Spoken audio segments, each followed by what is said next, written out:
Bienvenue à tous dans votre journal de l'Afrique. À la une ce soir, c'est officiel, Abdelmajid Tebboune est le nouveau président algérien. Il a prêté serment et il a appelé à tourner la page des différends, faisant référence à la révolte populaire qui secoue le pays depuis 10 mois. Au Cameroun, un nouveau statut spécial a été accordé aux 2 régions anglophones minées par un conflit meurtrier qui dure depuis 2 ans et a fait plus de 3000 morts.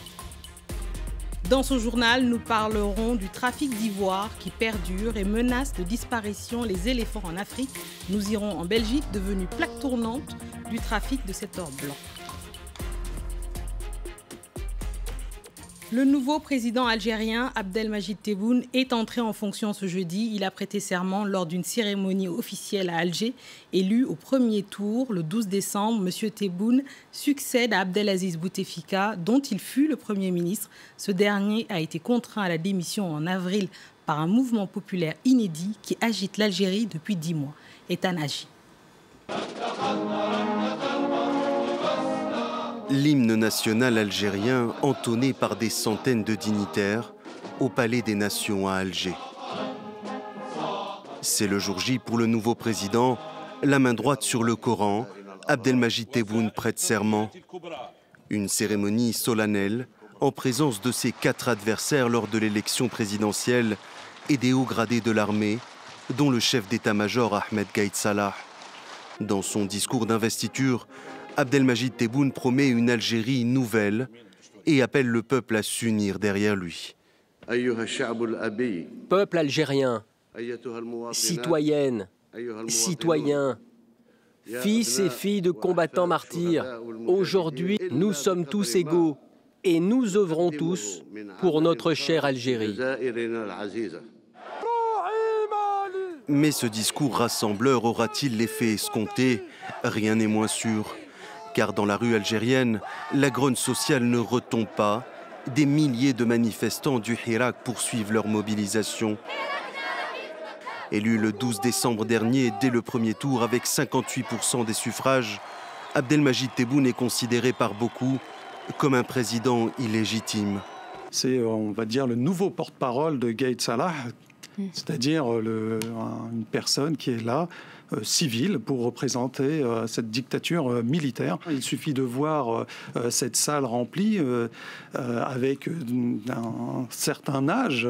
On voit surtout l'état-major des militaires. Enfin, c'est pas véritablement... on tourne pas la page. Un changement de tout le système politique en place, comprendre le départ de tous les proches de l'ancien président Abdelaziz Bouteflika, c'est ce que réclament toujours les contestataires, mobilisés depuis février dernier. On passe au Cameroun où l'Assemblée nationale a adopté ce mercredi un projet de loi sur la décentralisation accordant un statut spécial aux 2 régions anglophones, une zone où depuis 2 ans sévit un conflit meurtrier opposant l'armée et des séparatistes, une crise qui a fait plus de 3000 morts. Les explications de notre correspondant à Yaoundé, Marcel Amoko.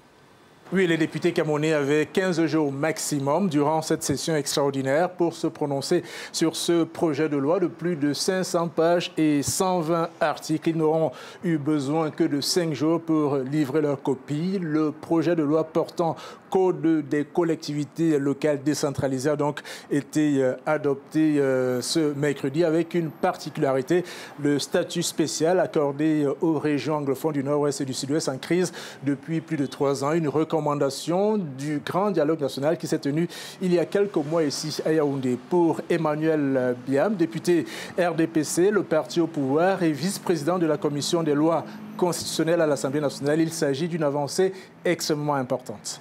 On a considéré ici 2 choses. Premièrement, ces régions sont des régions du Cameroun.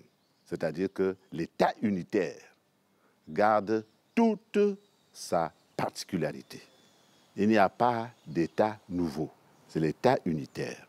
Maintenant, au sein de cet État unitaire, on a donné à ces 2 régions des possibilités de gérer leurs régions de manière autonome. Un optimisme qui n'est pas partagé par les députés du SDF, le principal parti de l'opposition, qui ont quitté l'hémicycle lors de l'adoption de ce projet de loi. Selon Joseph Mbadam, le vice-président de l'Assemblée nationale et membre du SDF que nous avons joint tout à l'heure au téléphone, ce texte ne satisfait en aucune façon les revendications des populations anglophones. Le texte doit maintenant être soumis aux sénateurs avant d'être promulgué par le président de la République avec pour espoir de ramener la paix dans les deux régions anglophones du pays, dans un conflit qui en 3 ans a déjà fait plus de 2000 morts, 530 000 déplacés internes et des dizaines de milliers de réfugiés. La MONUSCO, mission des Nations Unies en République démocratique du Congo, a été prolongée d'1 an. Le Conseil de sécurité, sur proposition de la France, a voté la baisse du nombre de militaires déployés, une réduction d'effectifs d'environ 2000 hommes. Et par ailleurs, il y aura une augmentation du nombre de policiers de 360 hommes. L'ONU est présente militairement en RDC depuis une vingtaine d'années.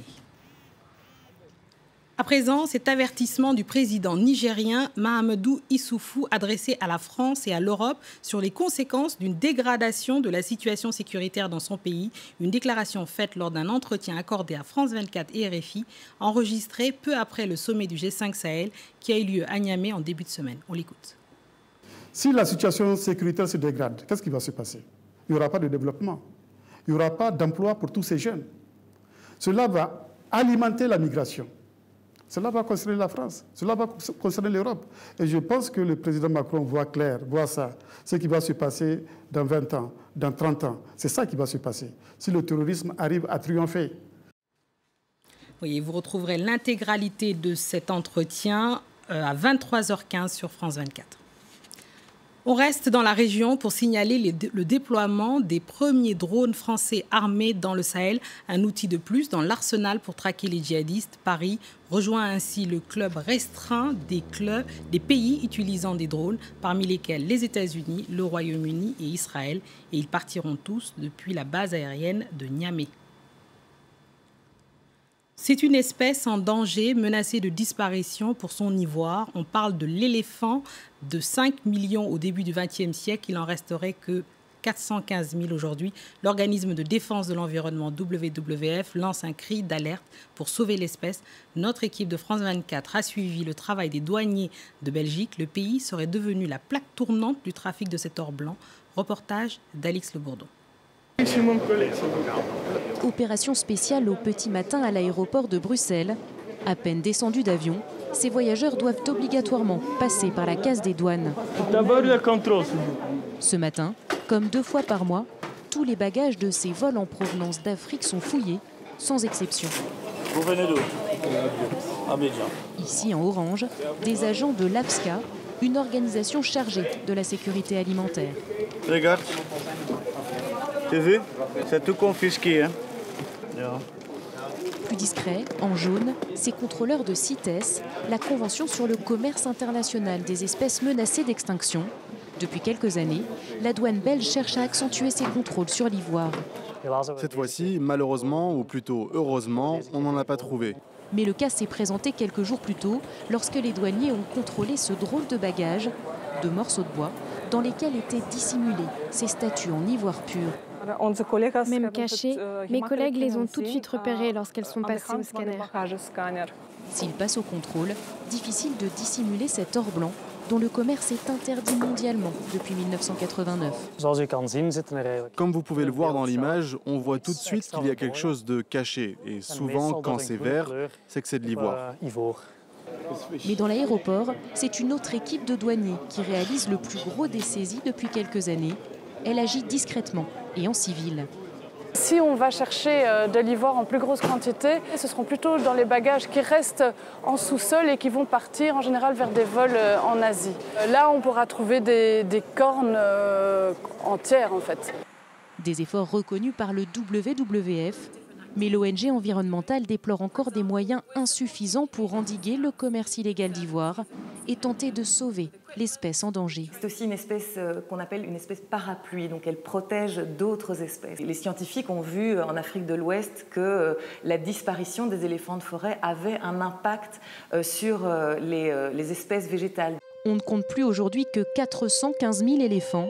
Si rien n'est fait, l'espèce pourrait disparaître d'ici 20 ans. Allons à présent en Éthiopie à la découverte du prosopis, un arbre longtemps considéré comme nuisible car là où il pousse, aucun autre ne pourrait pousser. Mais sur place, la population s'est rendue compte que cet arbre était une source de charbon moins chère et plus efficace que le charbon traditionnel. Nicolas Germain. Voici des arbres appelés prosopis dans le sud de l'Éthiopie. Ils sont envahissants et épineux et ils occupent des terres cultivables. Là où cet arbre pousse, les autres arbres n'arrivent pas à pousser. C'est le grand problème ici. Ses racines sont très profondes et vont très loin sur les côtés. C'est pour cela que les autres arbres n'arrivent pas à pousser. Mais des réfugiés somaliens qui vivent dans la région ont remarqué que ces arbres avaient aussi des vertus. Ils donnent du charbon qui est moins cher, produit moins de fumée et brûle plus longtemps. Les réfugiés achètent le bois aux agriculteurs et le transforment en charbon dans l'enceinte de leur camp. Par rapport à d'autres types de charbon, celui-ci est meilleur. Je l'allume à 14 h et ça dure jusqu'à 19 h. Je peux faire du thé, cuire un repas et réchauffer des plats. Ici, on dit que c'est une situation gagnant-gagnant. Les agriculteurs abattent ces arbres qui empêchent d'autres plantes de pousser. Les arbres produisent du charbon qui est plus écologique et ils permettent à des milliers de réfugiés dans la région de cuisiner et de se réchauffer. C'est ainsi qu'on referme ce journal de l'Afrique. Merci à tous ceux qui l'ont suivi d'Alger à Dolo Ado. Tout de suite, vous retrouvez Florent Rodeau pour la suite de Paris Direct.